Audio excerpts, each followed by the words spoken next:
If you've been following me on social media, then you know that I've been clearing my PlayStation 3 backlog these last couple of months. I've been platinuming my PS3 games from back in the day, left, right, and center. If you didn't know I was clearing my PS3 backlog, it's probably because you're not following me on social media. Why not, though? Anyway, it's been a great journey going back to these games that I didn't finish a fair few years ago. There's a certain satisfaction in earning the platinum after almost a decade of not touching a game. It was definitely fun and nostalgic going back to play these games again after so long. It was also very frustrating. The hardest thing for me was getting used to the controller. PlayStation 3 controller is so small. It kind of feels like holding a toy. It's like super light as well compared to like the PS4 controller. I could literally balance it on one finger.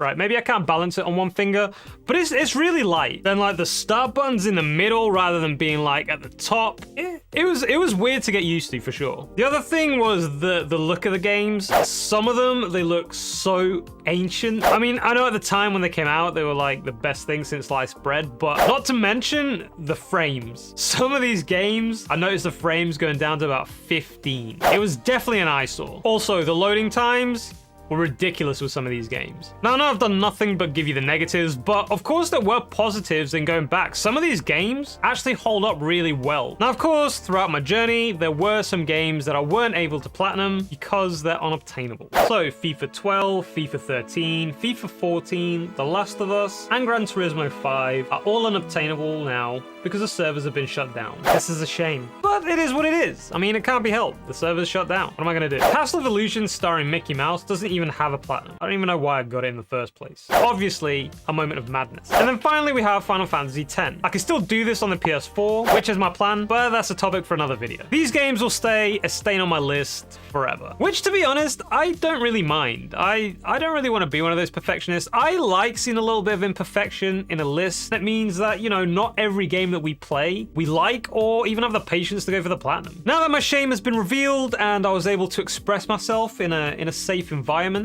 we can move on now to the games that I did manage to platinum. Some of these I was surprised I was able to get so long after they were released. I mean, I was expecting the servers to be long closed by now. So the first one was Need for Speed Most Wanted. I loved the game when it first came out, and I did everything the game had to offer offline. So all I had left to do was the online trophies. I don't know why I didn't do them back then. I don't think boosting parties back in the day were a thing, so I kind of gave up on it. So this one was a pretty fast one to do, which only took a few hours. Shout out to the Scottish Nub for the help. And after that, I platinumed GTA 5. Needless to say, when this game came out, it was mind-blowing to say the least. Again, I did every single player trophy before the online even became available. Do you guys remember that?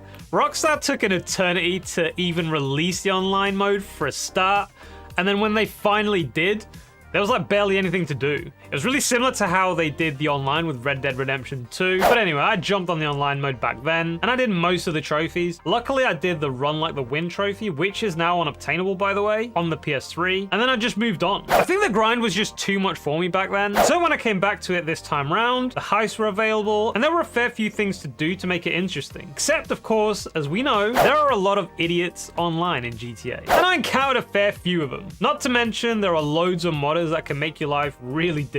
So anyway, I managed to clean up the rest of the trophies with the help of Mr. Z from Platinum Bros Discord, and then all I had left to do was reach level 50 and reach level 100, which, by the way, I was fully committed in doing. But then an angel appeared, a modder called Naughty Boy 69420, which popped into my apartment out of nowhere, which I found like super weird. And just like that, in a matter of seconds, he got me past level 100 and I popped the platinum. It's a little bit shameful, but can you imagine how many hours I saved? This whole GTA journey took me about 3 weeks of playing the game every single day, so it's no easy task getting the platinum in the first place. So after GTA 5, I needed a little bit of a break from the online games and just people in general. So I went ahead and platinum Saints Row 4. When I first picked this game up back in 2013, I loved it. I unlocked all the other trophies in the game in about 37 to 38 hours, and all I had left was one trophy, which was to spend 40 hours in the simulation. I don't know why. I just didn't think of leaving the console on with the game running whilst I went to work or whilst I was asleep. I just had a brain fart. So basically all I did this time around was exactly that. I left the game on with an elastic band around the analogs for 40 hours. Anyway, after I did that,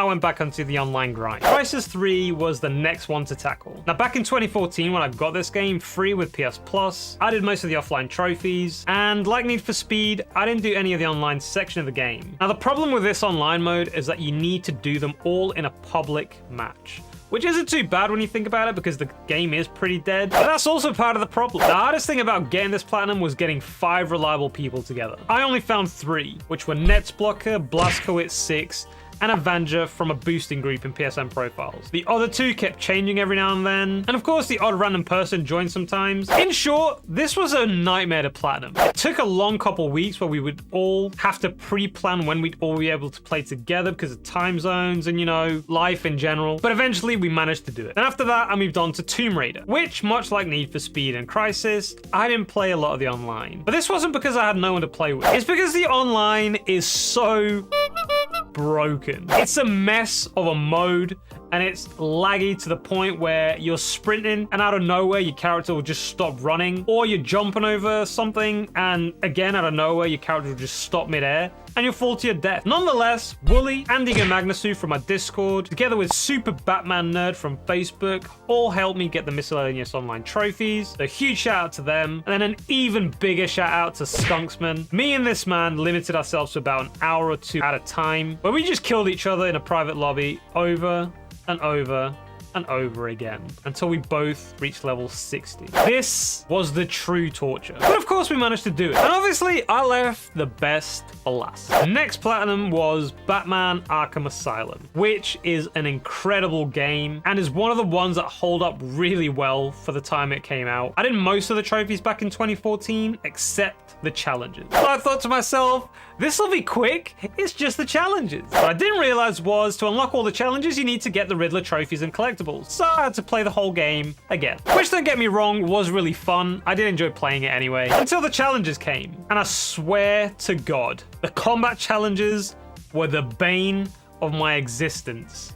Pun totally intended. I found them so difficult, but again, I managed to do them. The Predator challenges, I didn't find that bad, so I got them done fairly fast, and this platinum altogether took me about a week or 2 to get. So it wasn't too bad. And now we move on to the final platinum of the backlog, which is Batman Arkham City. I had a lot of issues with this game, not gameplay or bugs or anything like that. This game is perfect. I had a problem because I'm an idiot. Again, back in 2013, I did most of the trophies except the challenges and the New Game Plus. What can I say? Back then, I wasn't really a fan of hard games and I kind of just gave up. So again, like Batman Arkham Asylum, I knew what I had to do, so I started a new game, completed it, all the side missions so I could unlock the challenges, and halfway through collecting the Riddler trophies, I realized I'd completed the game on easy. New Game Plus doesn't become available unless you complete the game on normal or higher. I was pissed off, to say the least, but it was no one's fault but my own. So I started a new game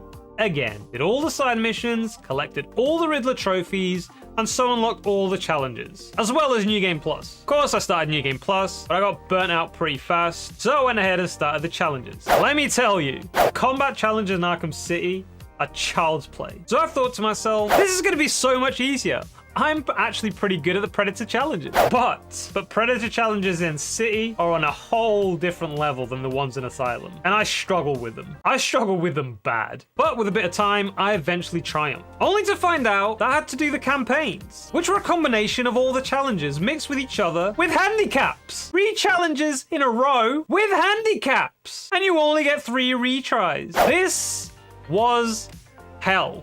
It became my new bane of existence. Again, pun completely intended. But again, I triumphed. I then finished New Game Plus, which after the challenges felt like playing the game on easy, and I got the final platinum of the backlog. And that was my journey. I enjoyed it for sure. Like I said, it was nostalgic and it was really fun going back to all these games that I hadn't played for years. But like going for any platinum, it was frustrating as well. I'm happy to have gotten it done before the inevitable shutdown of the PS3 servers. Nobody knows when it's going to be, but it will eventually happen. All that's left to do now is salute to you, my friend, and give you a warm embrace as I sit you down behind me, where you will remain inactive, but never forgotten. Thank you, PlayStation 3. You gave me many moments of joy, mixed with many moments of rage.